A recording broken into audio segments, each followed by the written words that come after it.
Hi everyone. So இந்த வீடியோவில் நம்ம என்ன பார்க்க போகிறோம் அப்படின்னா ஜேஇ மெயின்ஸ் செஷன் 1 வந்து முடிஞ்சிருச்சு. இப்போ செஷன் 2க்காக எல்லோரும் வந்து வெயிட் பண்ணுறாங்க. நோட்டிஃபிகேஷன் வந்து 4 நாள் ஆச்சு.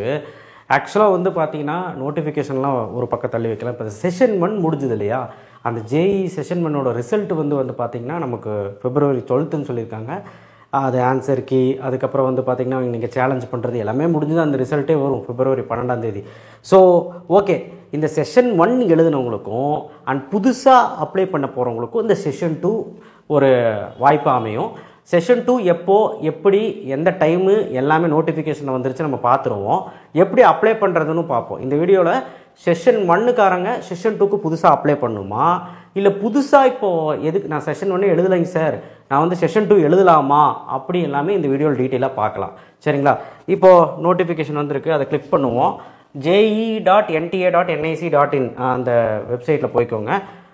போயிட்டு இந்த பிடிஎஃப் கிளிக் பண்ணிக்கோங்க. அந்த ஃபஸ்ட்டு நோட்டிஃபிகேஷன், சரிங்களா, பப்ளிக் நோட்டீஸ்ன்னு போட்டிருக்கு இல்லையா. ஸோ February 1, 2025 வந்திருக்கு இந்த நோட்டிஃபிகேஷன். ஸோ என்ன அப்படின்னு சொல்கிறாங்கன்னா, டேட் ஆஃப் எக்ஸாமினேஷன் வந்து பார்த்தீங்கன்னா April 1லேருந்து April 8க்குள்ளே நடக்கும். அப்போது உங்கள் பப்ளிக் எக்ஸாம் முடிஞ்சதுக்கப்புறம் தான். அப்போ பப்ளிக் எக்ஸாம் முடிஞ்சதுக்கப்புறம் தாராளமாக நீங்கள் போய் எழுதலாம். நான் என்னை கேட்டால் ஜேஇ வந்து எழுதுங்க. ஏன்னா ஜேஇ எதுக்கு எழுதுறோன்னு நிறைய பேருக்கு தெரிய மாட்டேங்குது. NIT and IIIT centrally funded இன்ஸ்டியூட்னு சொல்லுவாங்க. அதுக்கப்புறம் வந்து பார்த்திங்கன்னா உங்களுக்கு நிறைய டீம்டு யூனிவர்சிட்டிலையும் நிறைய ஆஃபர்ஸ்கள் இருக்குது ஜேஇ மெயின்ஸ் வச்சு. அண்ட் ஆல்சோ வந்து பார்த்திங்கன்னா தமிழ்நாடு விட்டு வெளியே போய் நீங்கள் படிக்கணும்னு ஆசைப்பட்டாலும் ஜேஇ மெயின் மார்க் வந்து ரொம்ப ரொம்ப முக்கியமாக இருக்கும். சரிங்களா? அதனால் நிறைய பேர் வந்து எழுதுங்க. நம்ம கிடைக்குதோ இல்லையோ ட்ரை பண்ணி எழுதுங்க. பப்ளிக் எக்ஸாம் இருக்குதான். இப்போ தான் செஷன் 2 வந்து நமக்கு வந்து எப்போ April 1லேருந்து 8 தானே வைக்கிறாங்க. அப்போ அதனால் நம்ம தாராளமாக எழுதலாம். சரிங்களா? ஸோ அதனால் நம்ம பப்ளிக் எக்ஸாம் இம்பார்ட்டண்ட்டாக எடுத்துக்கிட்டு அதை ஃபஸ்ட்டு முடிச்சிடலாம். முடிச்சுட்டு ஜேஇக்கு நம்ம பார்க்கலாம். சரிங்களா? சப்மிஷன் ஆஃப் அப்ளிகேஷன் ஃபார்ம், இந்த அப்ளிகேஷன் ஃபார்ம் ஃபில் பண்ணி சப்மிட் பண்ணுறதுக்கு February 1லேருந்து February 25க்குள்ளே நீங்கள் பண்ணணும். சரிங்களா? 9 மணிக்கு போர்ட்டல் க்ளோஸ் ஆயிரும். ஸோ அதனால் February 1லேருந்து 25 மணி time. Last date for payment, application fee payment இருக்கு இல்லையா, ஆன்லைன் பேமெண்ட்டு, அது வந்து 25 11:50 PM முடி டைம் இருக்குது பேமெண்ட் பண்ணுறதுக்கு. ஸோ இதையெல்லாம் கருத்தில் கொண்டு நீங்கள் வந்து செஷன் 2க்கு அப்ளை பண்ணுங்கள். ஸோ ஆல்ரெடி செஷன் 1க்கு அப்ளை பண்ணவங்க ஒன்றுமே பண்ண வேண்டாம், ஜஸ்ட்டு செஷன் 2க்கு ஃபீ மட்டும் பே பண்ணால் போதும். சரிங்களா? அது வந்து எப்படிங்கிறத நான் டெமோ சொல்கிறேன். ஸோ அடுத்தது செஷன் 1 அப்ளை பண்ணாதவங்க, புதுசாக செஷன் 2 தான் அப்ளை பண்ணுறவங்க கண்டிப்பாக புதுசாக ஒரு அப்ளிகேஷன் ஃபார்ம் ஃபில் பண்ணி ஃபீ பேமெண்ட் பண்ணணும். பாஸ்வேர்டு ஐடி எல்லாமே க்ரியேட் பண்ணி அப்ளிகேஷன் ஃபார்ம் ஃபில் பண்ணி ரெஜிஸ்ட்ரேஷனில் முடிச்சுட்டு ஃபீ பேமெண்ட் பண்ணணும். அது வந்து செஷன் 1 பண்ணாதவங்க புதுசாக பண்ணுறவங்க பண்ணணும். சரிங்களா? ஆல்ரெடி செஷன் 2ல், அதாவது செஷன் 1ல் அப்ளை பண்ணவங்க செஷன் 2க்கு அப்ளிகபிள் ஆவாங்கள்ல, செஷன் 1காரங்களுக்கு என்னெல்லாம் சேஞ்சஸ் பண்ணலாம், என்னெல்லாம் சேஞ்சஸ் பண்ணலான்னா பேப்பர் வந்து சூஸ் பண்ணிக்கலாம். Medium of examination English Tamil. So என்ன நீங்கள் மீடியம் வந்து வேணும்னு சொல்லுங்கள். இப்போ தமிழ் மீடியம் வேணும்னா தமிழ் மீடியம், ஆனால் மேண்டரி இங்கிலீஷ் இருக்கும். ஹிந்தி எடுத்திங்கன்னா இங்கிலீஷ் ஹிந்தி இருக்கும், தமிழ் எடுத்திங்கன்னா இங்கிலீஷ் தமிழ் இருக்கும், அந்த மாதிரி. ஸோ என்ன மீடியம் வேணும்னு சூஸ் பண்ணிக்கலாம். சாய்ஸ் ஆஃப் சிட்டிஸ் வந்து நம்ம சூஸ் பண்ணிக்கலாம் எங்கே நீங்கள் எழுதணும் அப்படின்ட்டு. And pay the examination fee must. சரிங்களா? திரும்பவும் நீங்கள் பே பண்ணுற மாதிரி இருக்கும். ஸோ இதெல்லாம் இருக்குது. மீதியெல்லாம் இன்ஃபர்மேஷன் புல்லட்டினில் பார்த்துக்கோங்க அப்படின்னு மாதிரி சொல்கிறாங்க.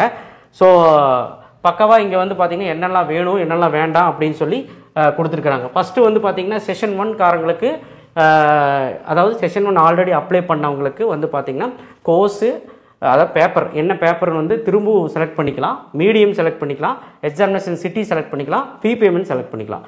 ஃபீ பேமெண்ட் பண்ணணும். இது 4 தான் பண்ண முடியும் செஷன் 1 அப்ளை பண்ணவங்களுக்கு. செஷன் 2க்கு அப்ளை பண்ண போகிறவங்க, அதாவது செஷன் 1லேருந்து செஷன் 2க்கு புதுசாக அப்ளை பண்ணுறவங்க, நான் முதல்ல சொன்ன மாதிரி தான் அப்ளிகேஷன் ஃபார்ம் வந்து புதுசாக நீங்கள் தான் ஃபில் பண்ணணும். சரி, எப்படி ஃபில் பண்ணலாங்கிறது பார்த்துடலாம். ஸோ இப்போ நீங்கள் வந்து இந்த வெப்சைட்குள்ளே இந்த JEE-NTA.nic.in இதில் வந்து பார்த்தீங்கன்னா கீழே வந்து பார்த்தீங்கன்னா இங்கே கார்னரில் இருக்க பாருங்கள், registration for JEE Main session 2, அதை கிளிக் பண்ணுங்கள். கிளிக் பண்ணோன்னு நமக்கு இப்படி வந்துடும். இது வந்து பார்த்திங்கன்னா online apply, online steps to apply ஆன்லைன்லாம் புதுசாக ரெஜிஸ்ட்ரேஷன் பண்ணுறவங்களுக்கு இது. ஓகேங்களா? புதுசாக இப்போ செஷன் 2க்கு ஃப்ரெஷ்ஷாக பண்ணுவாங்கள்ல அவங்களுக்கு தான் இது. ஸோ இது வந்து பார்த்திங்கன்னா ஆல்ரெடி எக்ஸிஸ்டிங் கேண்டிடேட், அது ஆல்ரெடி வந்து செஷன் 1க்கு அப்ளை பண்ணவங்களுக்கு இது. ஸோ இதில் என்ன பண்ணணும், இதில் போய் லாகின் பண்ணிங்கன்னா பாருங்கள், லாகின் பண்ணுறேன். லாகின் பண்ணால் என்ன கேட்குது, அப்ளிகேஷன் நம்பர் பாஸ்வேர்டு ஐடி கேட்குது. கேப்ஷாவை டைப் பண்ணி லாகின் பண்ணிங்கன்னா உங்களுக்கு ஒன்றுமே கிடையாது. ஃபீஸ் மட்டும் பே பண்ணிவிட்டு வந்தால் போதும். ஃபீஸ் மட்டும் ஆன்லைன் ஃபீ மட்டும் பேமெண்ட் பண்ணி முடித்தா போதும். சரிங்களா? ஸோ அடுத்தது, ஸோ இப்போ செஷன் 2 புதுசாக அப்ளை பண்ணுறவங்களுக்கு பார்த்துடலாம். செஷன் 2க்கு புதுசாக அப்ளை பண்ணுறவங்க பாருங்கள், ரெஜிஸ்டர் யுவர் ப்ரொஃபைல்னு போட்டிருக்கா, அங்கே வந்து நீங்கள் நியூ ரெஜிஸ்ட்ரேஷன் கிளிக் பண்ணணும். நியூ ரெஜிஸ்ட்ரேஷன் கிளிக் பண்ணிங்கன்னா இப்படி ஓப்பன் ஆயிரும். இதில் வந்து இன்ஃபர்மேஷன் புல்லட் டவுன்லோட் பண்ணி நீங்கள் இன்ஃபர்மேஷன் புல்லட்டில் எல்லாமே தெரிஞ்சுக்கலாம். நீங்கள் இப்போ 3 stage, registration, application form, fee payment. Already நம்ம வந்து எப்படி ஒரு ரெஜிஸ்ட்ரேஷன் பண்ணணும், எப்படி பேமெண்ட் பண்ணணும் எல்லாமே சொல்லி தந்திருக்கோம். அது டிஸ்கிரிப்ஷன் பாக்ஸில் வைக்கிறேன், பார்த்துக்கோங்க. சரிங்களா? ஸோ கண்டிப்பாக வந்து எவ்வளோ ஃபீ பே பண்ணணும், பிஇ பிடெக்கு ஆர் அதாவது ஒரு பேப்பர் எழுதுகிறவங்களுக்கும் ஒரு ஃபீஸு, எல்லாம் கலந்து எழுதுகிறவங்களுக்கும் ஒரு ஃபீஸு. அது கேட்டகரி வைஸ் பிரிச்சிருக்கிறாங்க. ஜென்ரலுக்கு எவ்வளோ, ஃபீமேல் மேலுக்கு எவ்வளோ, ஜென்ரலில் இடபிள்யூஎஸ் கேட்டகரி, ஓபிசி என்சிஎல் கேட்டகரிக்கு ஒன்று, அடுத்து எஸ்சி எஸ்டி பிடபிள்யூடி பிடபிள்யூபிடி ஒரு கேட்டகரிக்கு ஒன்று, தேர்டு ஜென்டருக்கு ஒன்று. ஸோ இந்த ஃபீஸ் டீட்டெயிலாம் நீங்கள் வந்து இங்கே பார்த்துக்கோங்க. ஆல்ரெடி நான் போன வீடியோவிலே சொல்லிட்டேன், டிஸ்கிரிப்ஷன் பாக்ஸில் இருக்குது, அந்த வீடியோ பாருங்கள். அடுத்தது வந்து பேப்பர் கலந்து, இப்போ பேப்பர் 1 பேப்பர் 2 ரெண்டுமே எழுதுகிறவங்க இருப்பாங்க, அவங்களுக்கு எவ்வளோ ஃபீஸ்ன்னு போட்டிருக்காங்க. என்ஆர்ஐ அதாவது அதர் தன் தட் இந்தியா தவிர வெளியூர்லேருந்து வந்து எழுதுவாங்களே அவங்களுக்கான ஃபீஸும் இங்கே போட்டிருக்காங்க. நீங்கள் செக் பண்ணிவிட்டு எல்லாமே பார்த்துக்கிட்டு இங்கே நீங்கள் கீழே வந்தீங்கன்னா இதை கிளிக் பண்ணிவிட்டு கிளிக் ஹியர் டு ப்ரொசீடுன்னு கொடுத்தீங்கன்னா அடுத்த ஸ்டேஜுக்கு போயிடும். சரிங்களா? அதை நம்ம அப்புறம் பார்ப்போம். இப்போது நமக்கு ஜேஇ மெயின்ஸுக்கு அப்ளை பண்ணுறதுக்கு என்னெல்லாம் தேவை அப்படின்னா 10th மார்க் ஷீட் தேவை. சரிங்களா? அதுக்கப்புறம் உங்களுடைய ரெஜிஸ்டர் மொபைல் நம்பர், அதாவது எப்பவுமே இருக்கிற மொபைல் நம்பர் தேவை. சரிங்களா? அதுக்கப்புறம் இமெயில் ஐடி, பர்ஃபெக்டாக அது எப்பவுமே இருக்கிற இமெயில் ஐடி, உங்களுடைய இப்போ கரண்ட்டில் யூஸ் பண்ணுற இமெயில் ஐடி வச்சுக்கோங்க, நல்லாயிருக்கும். ஏன்னா அது வந்து அகாடமி முடிவு வேணும். அடுத்து வந்து பார்த்திங்கன்னா உங்களுக்கு சிக்னேச்சர், டிஜிட்டல் சைன். ஸோ நீங்கள் போட்டு அதில் போர்ட்டலில் அப்ளை பண்ணுற மாதிரி இருக்கும். அண்ட் பாஸ்போர்ட் சைஸ் ஃபோட்டோ, வெள்ளை கலர் பேக்ரவுண்டாக இருக்கணும், பின்னாடி 80% கிளியராக இருக்கணும் ஃபோட்டோ, மாஸ்க் போட்டிருக்கக்கூடாது. இந்த மாதிரி நீங்கள் ஃபோட்டோ எடுக்கிற மாதிரி இருக்கணும், பாஸ்போர்ட் சைஸ் ஃபோட்டோ. அதை ரெடியாக வச்சுக்கோங்க. 10th மார்க் ஷீட் கேட்குறாங்க, அவ்வளோதான். வேறு எதுவுமே அவங்க பெருசாக எதிர்பார்க்கல. அதர் தன் தட் ஏதாவது டிசபிலிட்டி இருந்தீங்கன்னா அதுக்கான சர்டிஃபிகேட் கேட்குறாங்க. அண்டு கம்யூனிட்டி சர்டிஃபிகேட் ரொம்ப முக்கியம். EWS category, NCL, so OBC NCL category, ஜென்ரலுக்கு தேவையில்லை, எஸ்சி எஸ்டி இவங்களுக்கெல்லாம் வந்து அந்த கம்யூனிட்டி சர்டிஃபிகேட் தேவை கேட்குறாங்க.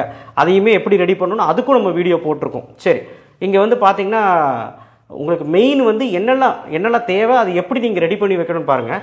Scanned copy of identity proof. இப்போது நீங்கள் ஆதார் ஐடி அடிச்சிங்கன்னா, ஆதார் ஐடி கேட்கும், ஆதார் ஐடி அடிச்சிங்கன்னா ஒரு பிரச்சனையும் இல்லை, ஒரு ப்ரூஃபும் தர தேவையில்லை ஐடிக்கு.